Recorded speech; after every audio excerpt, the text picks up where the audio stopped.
আসসালামু আলাইকুম। আমরা আজকে কথা বলবো কর্মমুখী রসায়ন এর খুব গুরুত্বপূর্ণ একটি টপিকস ভিনেগার নিয়ে, যেটা থেকে বরাবরই কোশ্চেন থাকে।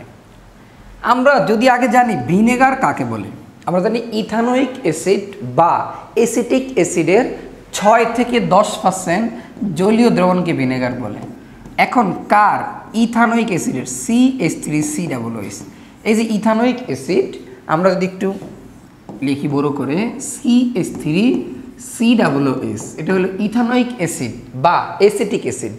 এইটার 6 থেকে 10% জলীয় দ্রবণকে বলা হয় ভিনেগার। তাহলে কত ভাগ পানি? 90 থেকে 94 ভাগ পানি থাকে। আশা করি আমরা ভিনেগার কি কাকে বলে এটা বুঝতে পারছি। আমরা এবার দেখো ভিনেগার কীভাবে প্রস্তুত করা হয়, এবং ভিনেগারের প্রস্তুতি সাধারণত পরীক্ষায় আসে আখের রস বা খেজুরের রস থেকে। আসো আমরা এটার প্রস্তুতটা দেখার ট্রাই করি। আমরা যদি দেখি আখের রস বা খেজুরের রস থেকে কীভাবে ভিনেগার প্রস্তুত করা হয়, আসো আমাদের আগে বেসিক কিছু কথা বলি যেগুলোর দ্বারা তোমরা মুখস্থ করে ফেলতে পারবা। দেখো আখের রস বা খেজুরের রসে কি থাকে? সুক্রোজ থাকে। আমি আগে শুধু বিক্রিয়াটা একটু শিখাই, তারপর আমি স্টেপ বাই স্টেপ বলে ফেলবো, আশা করি মুখস্থ হয়ে যাবে সবার।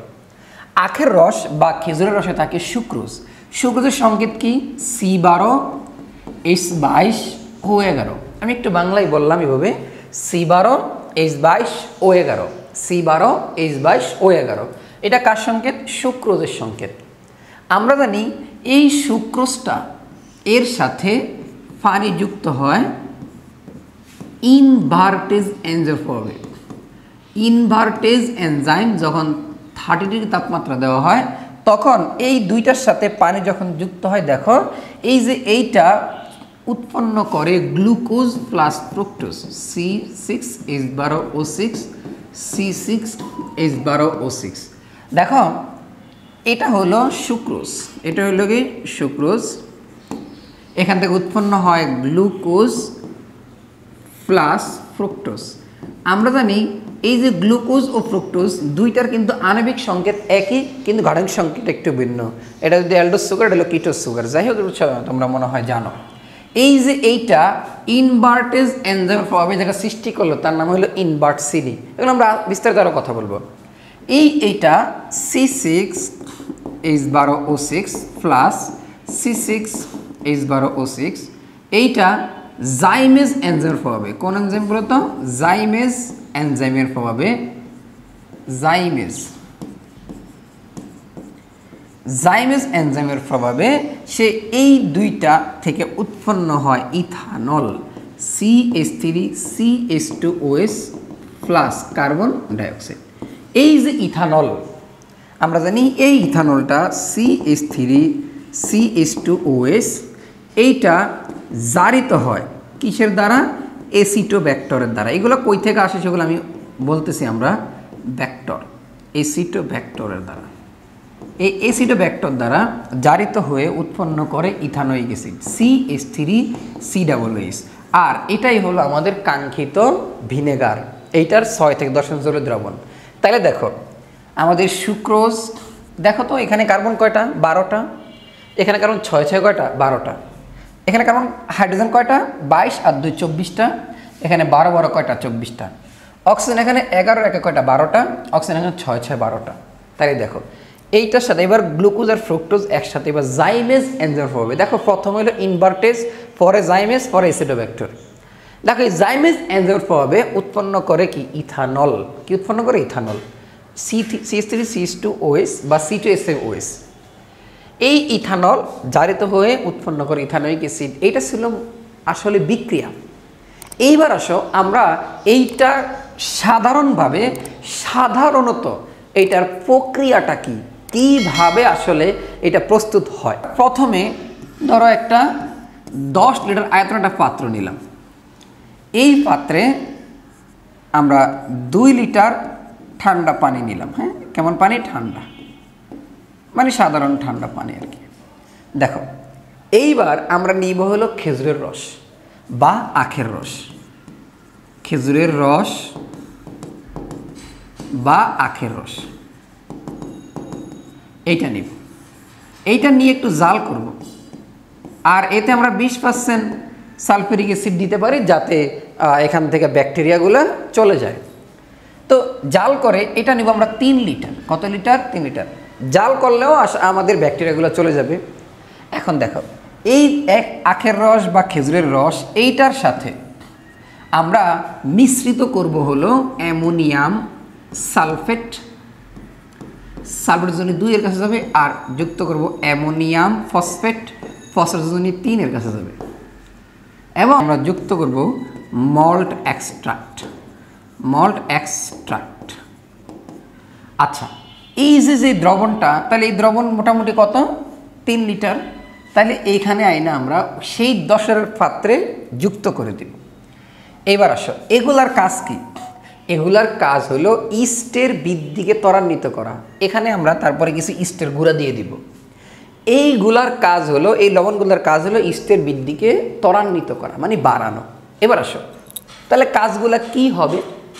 আমরা জানি এই যে খেজুরের রস বা আখের রসে প্রায় 16% সুক্রোজ থাকে, সুক্রোজ সুগার থাকে। এই সুক্রোজ সুগার আমরা জানি, সবাই জানো, C12H22O11। এই সুক্রোজ সুগার এর সাথে এইটা পানি তো আছেই, এই পানি যুক্ত হবে। যখন পানি যুক্ত হবে, সুক্রোজের সাথে পানি যুক্ত হয়ে উৎপন্ন করবে কি? দেখো, এখান থেকে C6H12O6 প্লাস C6H12O6। তার মানে এই সুক্রোজ সুগারটা, সুক্রোজ বা চিনি পাশে যুক্ত উৎপন্ন করলো glucose plus fructose. Glucose plus fructose. এই গ্লুকোজ প্লাস ফ্রুক্টোজ এখন দেখো, এই যে উৎপন্ন করলো, এই যে এখানে একটা এনজাইম আছে, এই এনজাইমটার নাম হলো ইনভার্টেজ এনজাইম। এই ইনভার্টেজ এনজাইম কে সৃষ্টি করলো? ওই যে আমাদের ইস্ট, সেই ইস্ট থেকে কিন্তু 2টা এনজাইম সৃষ্টি হয়, ইনভার্টেজ জাইমেজ। ইনভার্টেজ আর কি? জাইমেজ। দেখো, প্রথমে আমাদের বিক্রিয়া করে কে? ইনভার্টেজ। এই ইনভার্টেজ এনজাইমটার প্রভাবে সুক্রোজটা ভেঙে গ্লুকোজ ও ফ্রুক্টোজে পরিণত হয়। এই গ্লুকোজ ও ফ্রুক্টোজ C6H12O6, C6H12O6, আমরা এই দ্রবণটাকে আবার 6 থেকে 10 দিন অন্ধকার জায়গায় রেখে দিব। রেখে দিলে কি হবে? এই গ্লুকোজ ও ফ্রুক্টোজ সে জাইমেজ এনজাইমের প্রভাবে ভেঙে সে কি উৎপন্ন করবে? ইথানল, মানে অ্যালকোহল উৎপন্ন করবে। সে এখানে জাইমেজ এনজাইমের প্রভাবে উৎপন্ন করবে। আমরা এভাবে লিখতে পারি C2H5OS প্লাস কার্বন ডাইঅক্সাইড। এই যে ইথানল, এইটা C2H5OS, এখান থেকে আমরা জানি এ জারিত হবে, অক্সিজেন দ্বারা কি হবে? জারিত হবে, এবং এখান থেকে একটা ব্যাক্টর সৃষ্টি হবে, তাকে বলা হয় এসিটোব্যাক্টর। কি বলা হয়?